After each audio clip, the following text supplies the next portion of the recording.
Hello everyone, welcome to Exam performer.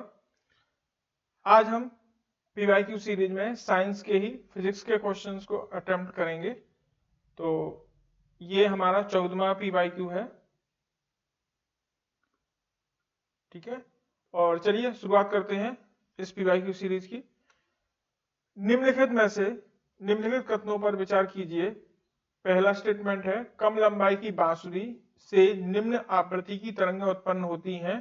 दूसरा statement है, ध्वनि शैलों में केवल अनुदैर्ध्य प्रत्यास्थ तरंगों के रूप में ही प्रगामी होती हैं। तो कौन सा इसमें स्टेटमेंट सही है?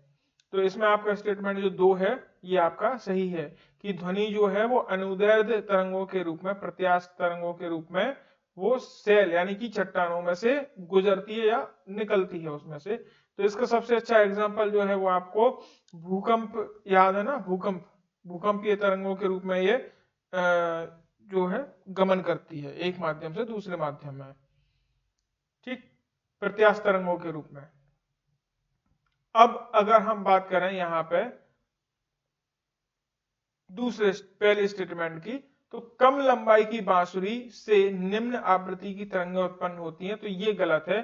क्योंकि जो खुले पाइप जो होते हैं ना, पाइप फिजिक्स में जो पाइप पढ़ाए जाते हैं, बंद, क्लोज और ओपन, 2 प्रकार के पाइप होते हैं। तो इसमें जो फ्रीक्वेंसी होती है, साउंड की फ्रीक्वेंसी जो होती है वो पाइप की लंबाई के व्युत्क्रमानुपाती होती है। यानी कि जो भी फ्रीक्वेंसी होगी वो पाइप की लंबाई की कैसी होगी?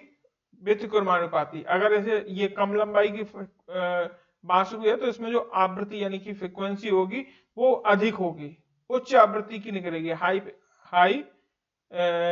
फ्रीक्वेंसी इसमें से निकलेगी। और जैसे जैसे लंबाई बढ़ती जाएगी जो फ्रीक्वेंसी है वो कम होती जाएगी। एक ही पदार्थ से बने 4 तार हैं जिनकी विमायन डायमेंशंस नीचे दिए गए हैं, ये दिए गए हैं। अलग अलग बार एक ही भार से खींचे जाते हैं इनको। तो उनमें से सबसे अधिकतम वैर्ध मतलब वैर्ध यानी वृद्धि होगी। अधिकतम वृद्धि किसकी होगी? इस तार में यानी खिंचाव सबसे अधिक किसमें होगा? तो ये ऑप्शन है, इनमें से कौन सा होगा? तो देखिए इसमें एक फॉर्मूला होता है जिसके द्वारा इसको निकाला जाता है। फॉर्मूला है, तार का योग गुणांक निकालना होता है जिसमें, तो वो है एल स्मॉल एल समानुपाती कैपिटल एल और आर स्क्वायर। अब यहाँ पे एल क्या है? ये वो तार की वृद्धि है, जो वृद्धि अभी हमें ज्ञात करनी है। ठीक है, तार में जो वृद्धि होने वाली है। एल ये है आपकी प्रारंभिक लंबाई यानी कि जो लंबाई अभी इसमें दी गई है, जैसे ये जो लंबाई दी गई है। आर जो है ये है व्यास, ये मतलब त्रिज्या है, जो तार है उसकी त्रिज्या, ये है व्यास। ठीक है, तो अब यहाँ पे हम इन सब के इस हिसाब से जब निकालेंगे तो इसका आंसर आता है सी, 3 मीटर की लंबाई और ये वाला 3 मीटर लंबाई और 1.5 मीटर व्यास वाला जो तार है वो सबसे अधिक उसमें वैर्ध होगा, यार वृद्धि होगी। ठीक है, चलिए आगे बढ़ते हैं। समुद्र तल के निकट मैक संख्या 1 पर जा रहे वायुयान की चाल की तुलना में, यानी समुद्र तल के निकट वाला जो वायुयान है उसकी तुलना में 15 किलोमीटर की ऊंचाई पर मैक संख्या 1 पर ही जा रहे जो वायुयान है उसकी चाल अधिक होती है। कथन है, कारण कहता है कि ध्वनि की गति परवर्ती माध्यम में ताप पर निर्भर करती है। तो ये हमें पता है, स्टेटमेंट 2 पूरी तरह से सही है कि ध्वनि की जो चाल है वो माध्यम के ताप पर निर्भर करती है, उसके समानुपाती होती है। किस तरीके से होती है? तो जैसे कि अगर माध्यम में 1 डिग्री सेल्सियस तापमान में अगर वृद्धि हो रही है तो ध्वनि की जो चाल है वो 6.61 मीटर पर सेकंड उसमें वृद्धि होगी। ठीक है, तापमान में वृद्धि होने पर ध्वनि की चाल में इतनी वृद्धि होगी। अब ये बात पॉइंट समझ में आ गया। अब इसी को हम अप्लाई करते हैं ऊपर वाले में। यहाँ पे दी गई है समुद्र तल के निकट मैक संख्या 1 पर जा रहे वायुयान की चाल। तो समुद्र तल के निकट की जब हम बात करेंगे तो यहाँ पर जो है टेम्परेचर जो होगा वो हाई होगा यानी अधिक होगा, और जैसे जैसे हम ऊपर की तरफ जाएंगे यानी कि 15 किलोमीटर ऊपर जब होंगे तो यहाँ पे टेम्परेचर थोड़ा सा कम होगा नीचे की अपेक्षा, तो चाल जो है वो नीचे वाले की अधिक होगी, ऊपर वाले की कम होगी। ठीक है, इसलिए ये वाला स्टेटमेंट आपका गलत हो जाएगा। आगे बढ़ते हैं।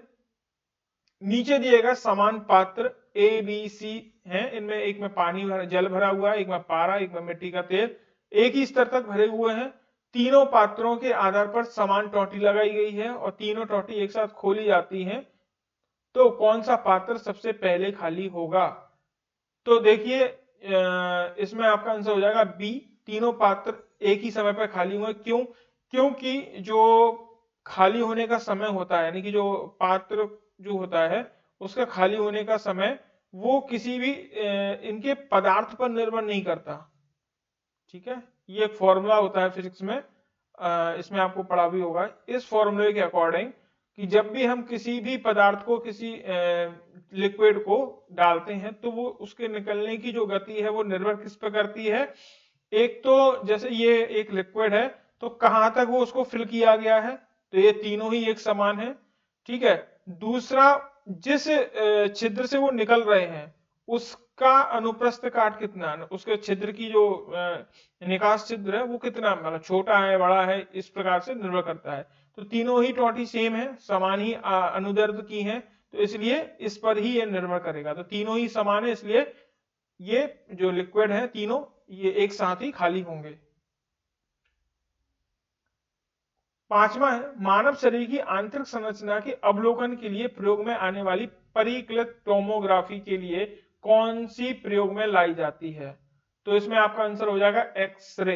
एक्सरे किरण जो है वो परिकलित टोमोग्राफी के लिए यूज की जाती है। परिकलित टोमोग्राफी से अभिप्राय है कंप्यूटराइज जो टोमोग्राफी होती है जिसमें हम मेडिकल इमेजिंग करते हैं, यानी जो एक्सरे निकलता है ना।